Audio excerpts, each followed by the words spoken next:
alternative. Merci. La parole est à pallier... Monsieur Michel Sapin, ministre des Finances et des Comptes publics. Merci Monsieur le Président, Mesdames, Messieurs les députés, Monsieur le député Fromentin, merci pour cette question qui est parfaitement légitime, qui porte sur les chiffres de la croissance au premier trimestre de cette année.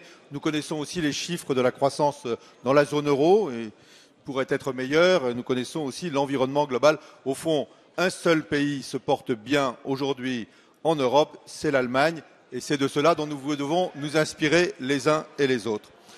Ce chiffre de croissance au premier trimestre, les observateurs, vous en faites partie, vous êtes un bon spécialiste, s'attendaient à un plus 0,1.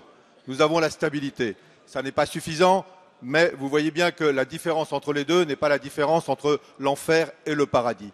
Par contre, il est évident, comme vous, que nous devons considérer ces chiffres comme insuffisants.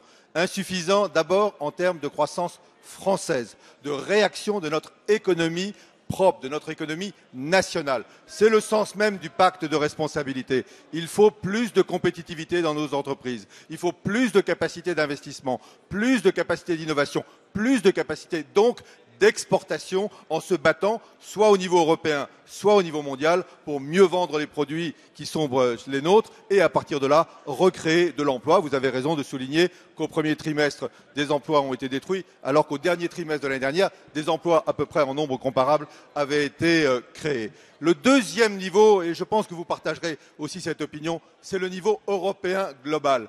L'Europe d'aujourd'hui, l'Europe de demain, ça doit être l'Europe de la croissance. C'est un des enjeux du débat, là, de ce débat qui se déroule devant l'ensemble des Français. Quelle politique de croissance voulons-nous porter en Europe avec une monnaie, notre euro, qui soit mieux adaptée aux besoins de notre économie européenne, avec des politiques de croissance, des politiques industrielles, des politiques de recherche au niveau européen qui portent la croissance européenne et qui portent la croissance française.